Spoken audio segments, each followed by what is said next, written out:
Hilabete honetan ere, aurreko ostiral astronomikotan bezala, erakutsiko dugu konstelazioak, ze ikusteko gai izango garen martxoko hilabetean, eta horrekin batera ere ikusiko ditugu planetak eta ilargiaren fase ezberdinak.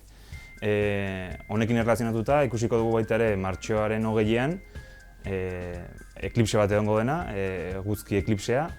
Goizeko 10 eta laurdenak aldean ikusteko gai izango gara, baldin eta eguraldi ona egiten baldin badu, noski. Eta beti esaten dugun bezala, ez da ona edo egokia zuzenean eguzkira begiratzea, horretarako betaurreko berezi batzuk beharko ditugu. Eta guzti honen inguruan hitz egiteko, ostiral honetan, otsailaren 27an, 7:30etan, Zorroaga gainako Arantzadiko sedean egingo dugun ostiral astronomikora gonbidatuak zaudete.